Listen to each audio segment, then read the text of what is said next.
Hello बच्चों, आज हम शुरुआत कर रहे हैं एक अलग टॉपिक की, एक नए टॉपिक की, जिसका नाम है equivalent conductivity.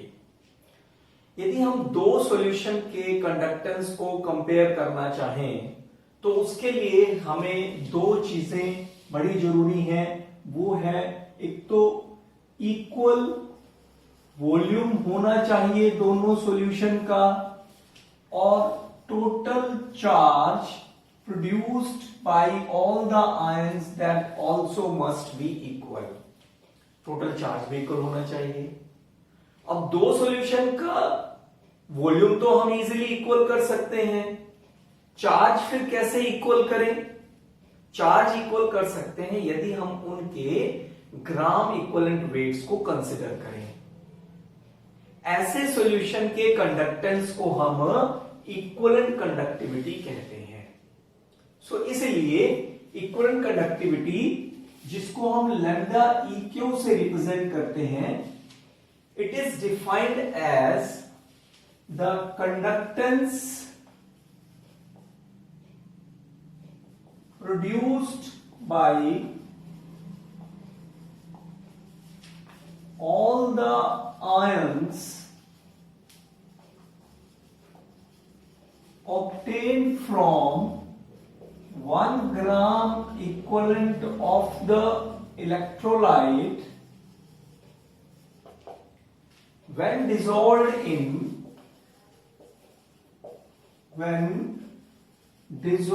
in VCC of the solution।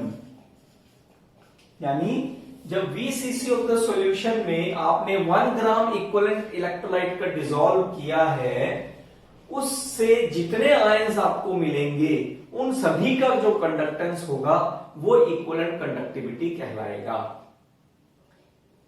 लेकिन कंडीशन इसमें साथ में ये भी है कि वो जितना भी सॉल्यूशन है that should be contained within the electrodes. पूरे इलेक्ट्रोड्स के बीच में वो सॉल्यूशन आ जाना चाहिए। That is called as the equivalent conductivity. अब इक्विवेलेंट कंडक्टिविटी को आप डायरेक्ट मेजर नहीं कर सकते, उसके लिए हमें पता होना चाहिए स्पेसिफिक कंडक्टिविटी।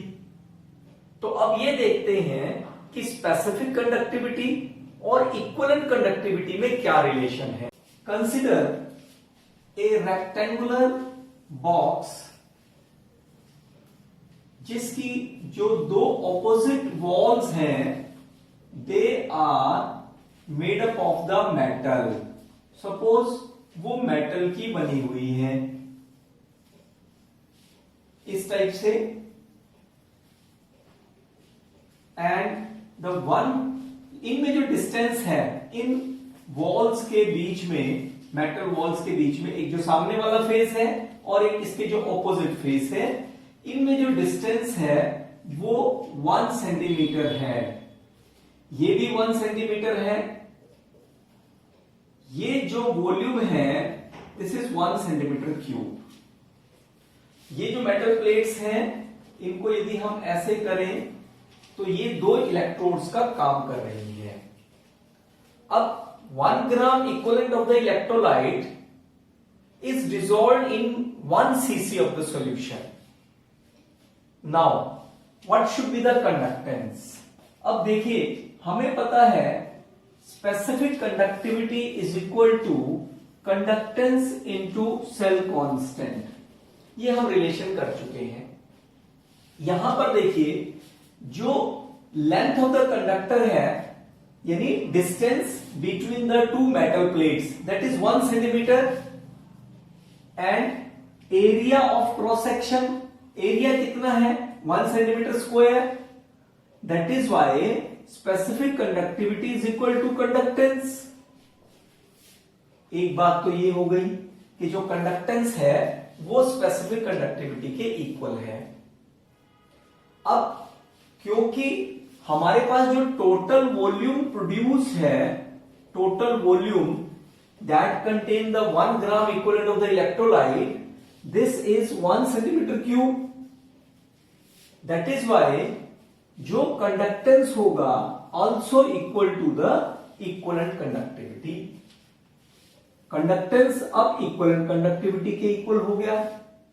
इन दोनों इक्वेशन से ये बात बिल्कुल क्लियर हो गई कि जो इक्विवेलेंट कंडक्टिविटी है that is equal to the specific conductivity. Equivalent conductivity जो है वो स्पेसिफिक कंडक्टिविटी के इक्वल हो गई। अब हम क्या करते हैं, 1 gram equivalent of the electrolyte ही लेते हैं, लेकिन इस वॉल्यूम को 4 टाइम्स डिल्यूट कर देते हैं।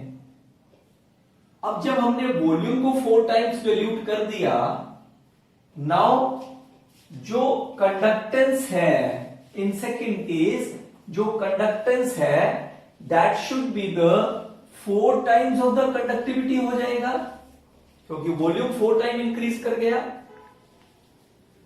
But what about the equivalent conductivity? Equivalent conductivity is still equal to the conductance, क्योंकि आयंस तो उतने ही हैं। वो बात अलग है कि वो 4 सीसी वॉल्यूम में डिस्ट्रीब्यूट हो गए, यानी जो टोटल चार्ज प्रोड्यूस है that is also equal to the same. That is why जो इक्विवेलेंट कंडक्टिविटी होगी that must be equal to the conductance. Now अब इन दोनों इक्वेशन से जो इक्विवेलेंट कंडक्टिविटी है वो आ गया स्पेसिफिक कंडक्टिविटी इंटू 4, क्योंकि हमने 4 टाइम्स वॉल्यूम को इंक्रीज किया था।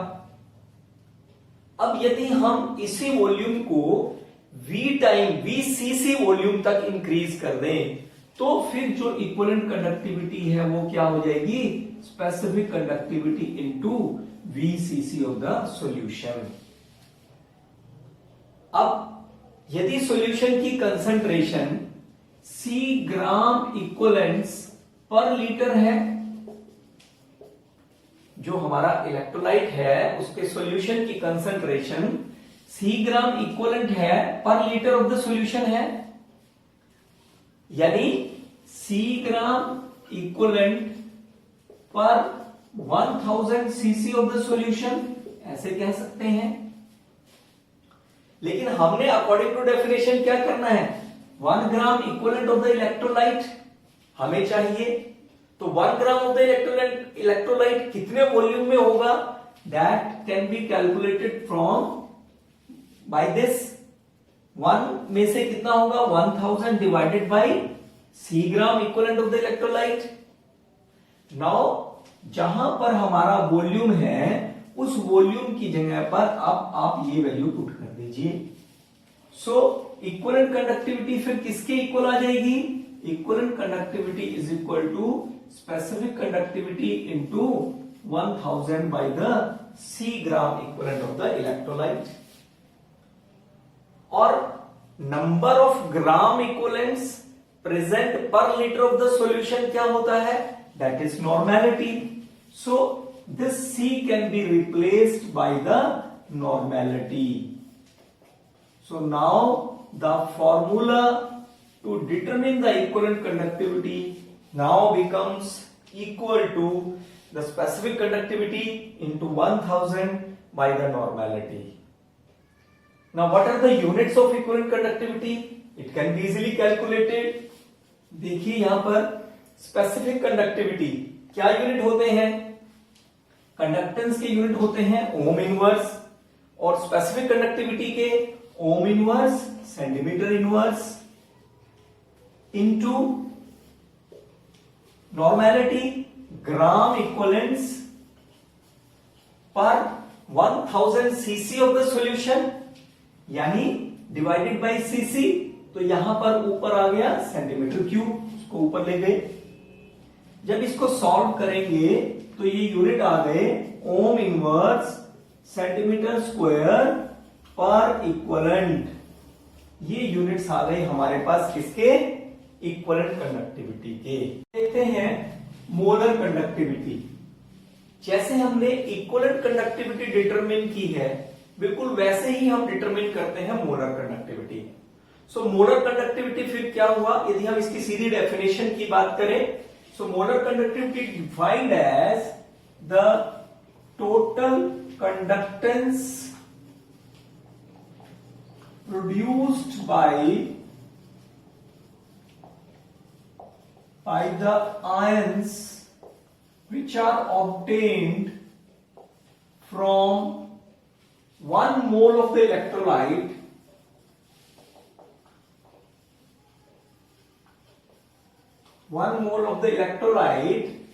when dissolved in VCC of the solution. Again यहां पर भी बिल्कुल वही बात है, लेकिन इक्विवेलेंट कंडक्टिविटी में हमने लिया था 1 gram equivalent of the electrolyte, लेकिन हम यहां बात कर रहे हैं 1 मोल ऑफ द इलेक्ट्रोलाइट. सो जब 1 मोल ऑफ द इलेक्ट्रोलाइट को आप VCC ऑफ द सॉल्यूशन में डिसॉल्व करते हैं, उससे जितने आयंस मिलेंगे हमें, उसका जो कंडक्टेंस होगा that is called as a molar conductivity. उसको हम क्या कहेंगे? मोलर कंडक्टिविटी कहेंगे. So molar conductivity it can be written in a similar way, specific conductivity into V, and the formula becomes the specific conductivity into 1000 by molarity. So ये हमारे पास formula आ गया molar conductivity का. ये बिल्कुल वैसे ही develop कर सकते हैं हम जैसे हमने इक्विवेलेंट कंडक्टिविटी को लेके किया है, तो इसलिए इसको हम नहीं कर रहे हैं. यहां यदि हम इसके यूनिट्स कैलकुलेट करें तो यूनिट्स आ जाएंगे. कंडक्टिविटी के होते हैं ओम इनवर्स, सेंटीमीटर इनवर्स, और मोलैरिटी होती है number of moles per litre of the solution या पर 1000 सीसी ऑफ द सॉल्यूशन. सो पर 1000 सीसी ऑफ द सॉल्यूशन. तो इसलिए इसको यदि हम और एक्सप्लेन करें तो सेंटीमीटर क्यूब ये ऊपर चला जाएगा और ये आ गया यहां पर मोल. इसको सॉल्व करेंगे तो क्या आ जाएगा? ओम इनवर्स सेंटीमीटर स्क्वायर पर मोल.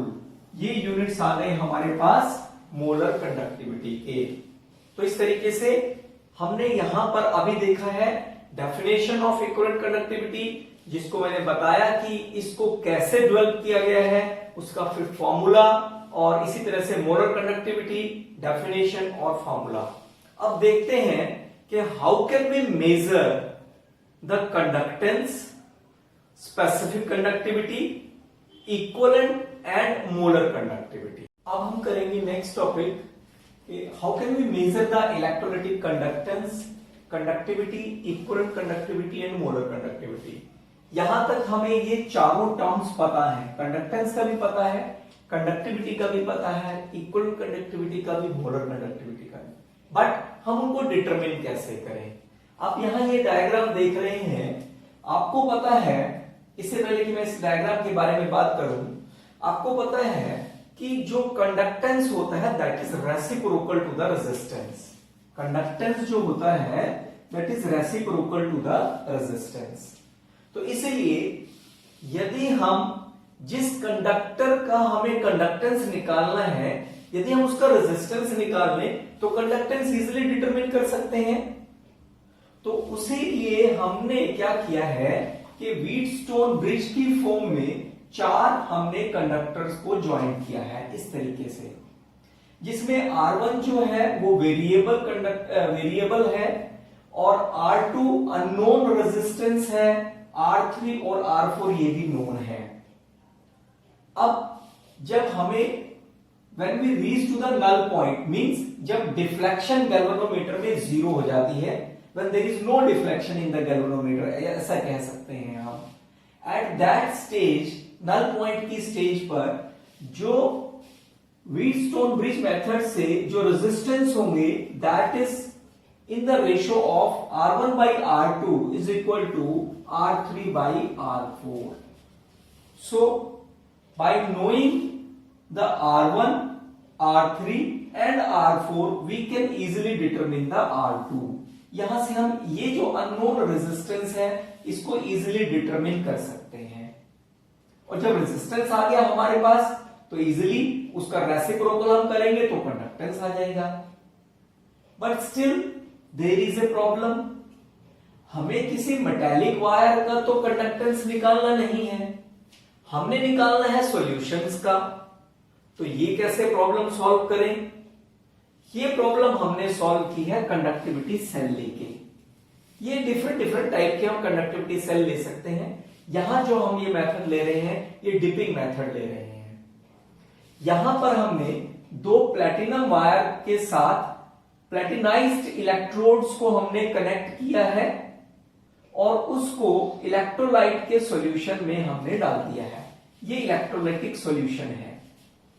नाउ अब ये दोनों इलेक्ट्रोड्स हम कहां जोड़ देंगे? इन एंड्स पे जोड़ देंगे। तो इस तरीके से हम इस इलेक्ट्रोलाइट का resistance and then conductance determine कर सकते हैं। लेकिन still there is a problem. एक प्रॉब्लम और है कि यदि हम डायरेक्ट करंट यूज करते हैं यहां पर, तो क्या होगा? डायरेक्ट करंट यूज करने से जो नियर द इलेक्ट्रोड्स जो इलेक्ट्रोलाइट होता है उसकी कंसंट्रेशन चेंज हो जाती है।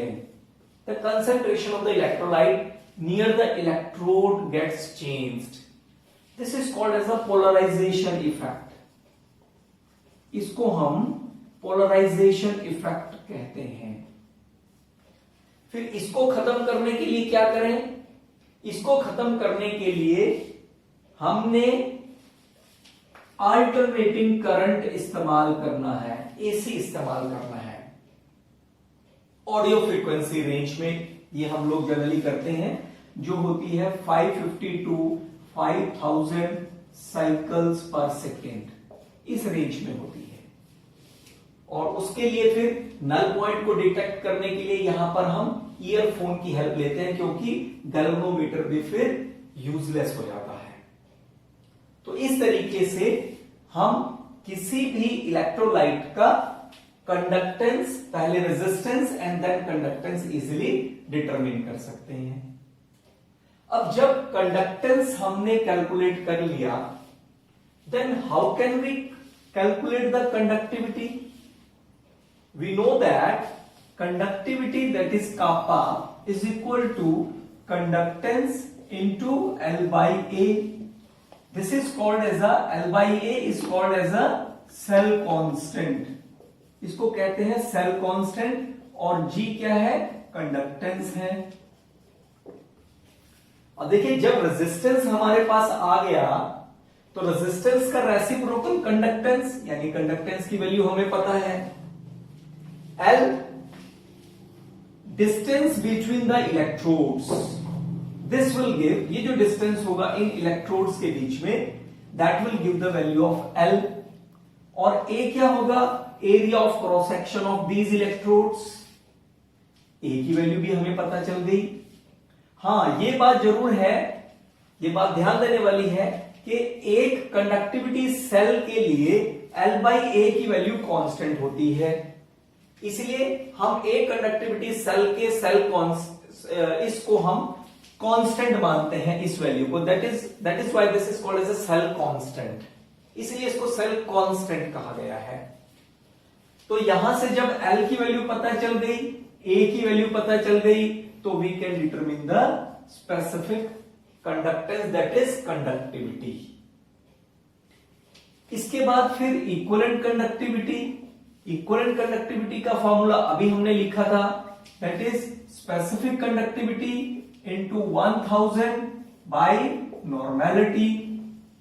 यदि हमें सॉल्यूशन की कंसंट्रेशन पता हो कि कितने नॉर्मल का ये सॉल्यूशन है, वो वैल्यू यहां पर पुट करेंगे।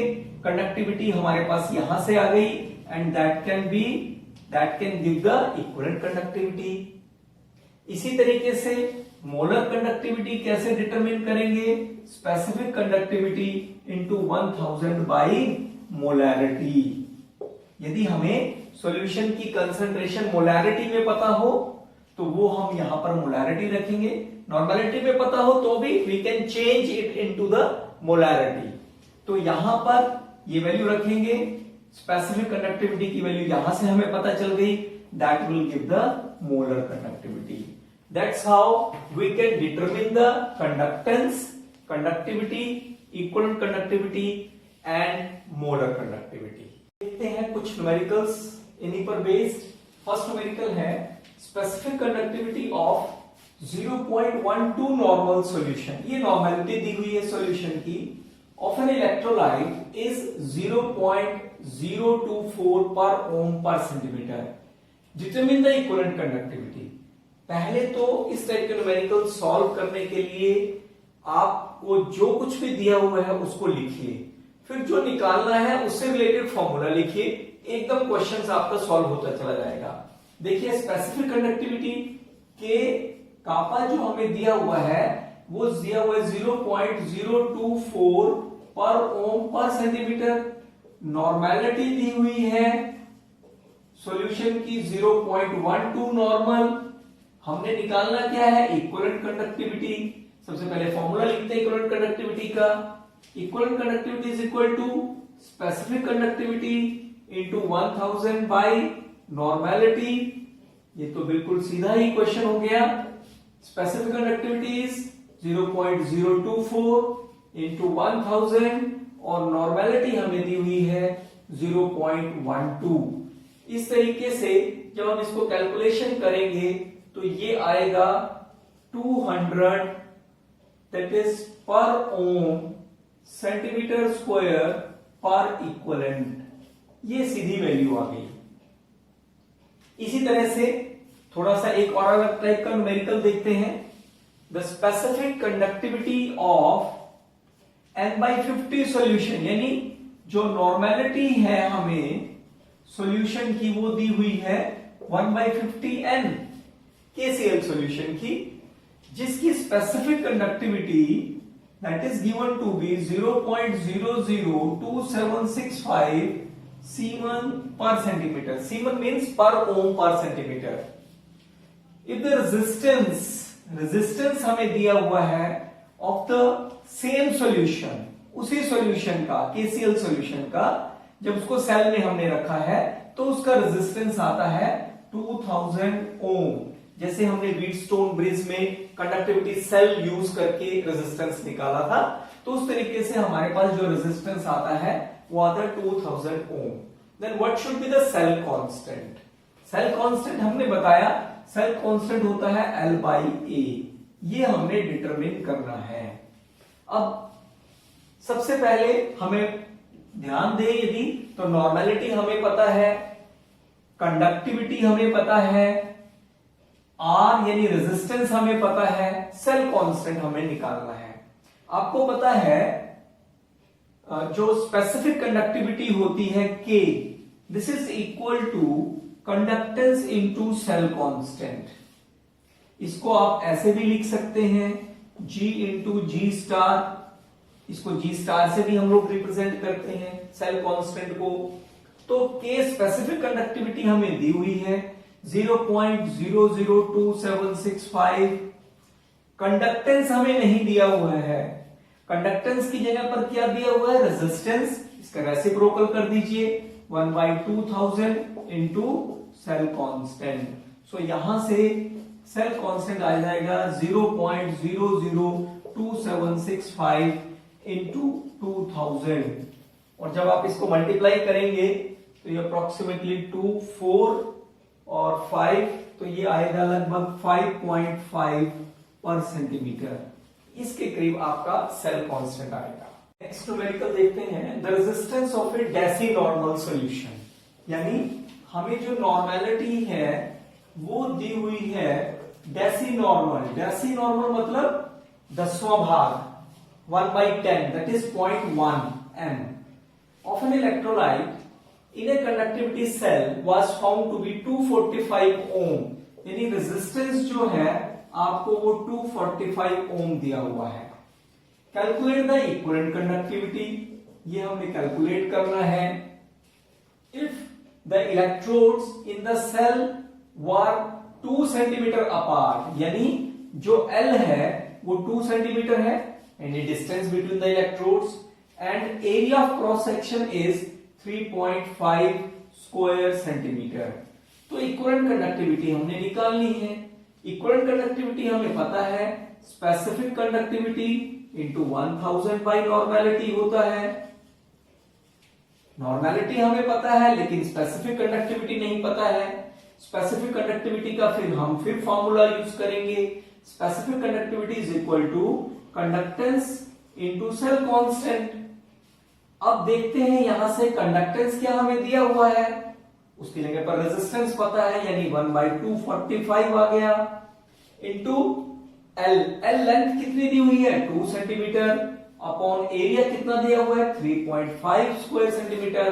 तो यहां से हमारे पास ये वैल्यू आ गई ओम इनवर्स सेंटीमीटर इनवर्स में स्पेसिफिक कंडक्टिविटी।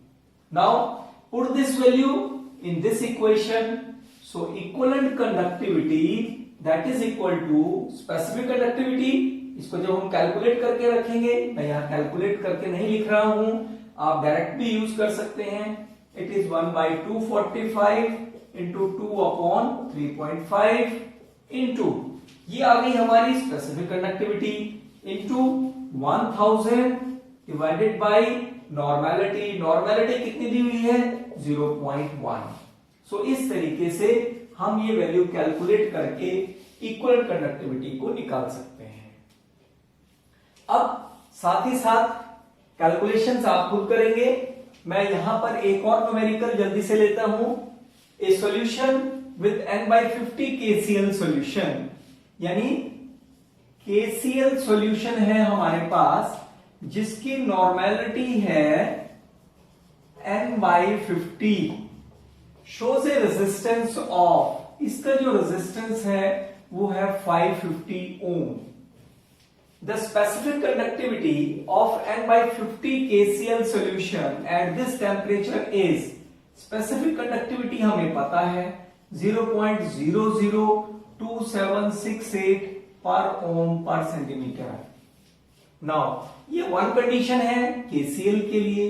फिर कह रहा है the cell filled with the n/10 zinc sulphate solution. अब यही सेल को हमने n/50 जिंक सल्फेट सॉल्यूशन के साथ फिल किया है, जिसका रेजिस्टेंस है 72.18 ओम। फाइंड द सेल कांस्टेंट, यानी हमने G स्टार निकालना है और साथ में क्या बताना है, इसकी मोलर कंडक्टिविटी बतानी है जिंक सल्फेट सॉल्यूशन की। अभी यहां पर एक लाइन को यदि आप ध्यान से देखें, the cell filled with the same cell filled with this solution, इसका मतलब क्या हुआ कि यदि कंडक्टिविटी सेल वही है तो हमने अभी पीछे एक्सप्लेन किया था, तो सेल कांस्टेंट सेम होगा, तो यानी इसका जो सेल कांस्टेंट होगा वही सेल कांस्टेंट इसका भी होगा। तो हम क्या करते हैं, यहां से सेल कांस्टेंट निकालते हैं। सेल कांस्टेंट निकालने के लिए आपको पता है specific conductivity is equal to the conductance into cell constant. Conductivity हमें पता है 0.002768 है। कंडक्टेंस की जगह पर हमें दिया हुआ है रेजिस्टेंस इनटू सेल कांस्टेंट। तो यहां से सेल कांस्टेंट की वैल्यू आ गई 0.02768 इंटू 550 पर सेंटीमीटर। मैं इसको कैलकुलेट नहीं कर रहा हूं, सिर्फ आपको मेथड समझा रहा हूं। तो यहां से सेल कांस्टेंट आ गया, वही सेल कांस्टेंट किसका होगा, जिंक सल्फेट सॉल्यूशन का होगा। तो एक आंसर तो हमारा आ गया cell constant of the zinc sulphate solution, कितना आ गया, this one. Now we have to calculate the molar conductivity. Molar conductivity कैसे निकाले हम, मोलर कंडक्टिविटी आपको पता है K into molar conductivity specific conductivity into 1000 by molarity होता है। अब देखिए यहां पर जो सेल है that is filled with the n/10 zinc sulphate solution. अब हमें ना तो स्पेसिफिक कंडक्टिविटी पता है ना मोलैरिटी पता है, तो फिर स्पेसिफिक कंडक्टिविटी कैसे निकालें, specific conductivity is equal to again conductance into cell constant. अब कंडक्टेंस क्या हमें पता है इसका, यस हमें रेजिस्टेंस पता है, तो कंडक्टेंस कितना हो जाएगा 1/72.18 इंटू सेल कांस्टेंट कितना आया था इसका दिस मच, तो ये वैल्यू यहां पर पुट कर दीजिए इंटू 550, ये क्या आ जाएगा स्पेसिफिक कंडक्टिविटी आ जाएगी। ये स्पेसिफिक कंडक्टिविटी की वैल्यू हम यहां पर पुट करेंगे। तो उसके बाद लेकिन अभी भी हमारे पास देयर इज ए क्वेश्चन, हमें जिंक सल्फेट की नॉर्मेलिटी दी हुई है, हमें मोलैरिटी निकालनी है। हमें पता है normality is equal to molarity into positive valency. Zinc की कितनी 2, नॉर्मेलिटी हमें कितनी दी हुई है 1/10, सो मोलैरिटी इंटू 2, सो यहां से मोलैरिटी आ जाएगी, molarity is equal to 1/10 into 2 that is 1/20, और ये हो गई 0.05 m। अब देखिए मोलैरिटी पता है, स्पेसिफिक कंडक्टिविटी पता है, दोनों वैल्यू यहां पर पुट कीजिए, कैलकुलेट द मोलर कंडक्टिविटी। इस तरीके से हम जिंक सल्फेट की मोलर कंडक्टिविटी निकाल सकते हैं। इस पर बेस्ड आप कुछ और न्यूमेरिकल्स ट्राई कीजिए, इंपॉर्टेंट टॉपिक है जिस पर एग्जाम में, बोर्ड एग्जाम में अक्सर न्यूमेरिकल आते रहते हैं। Thank you.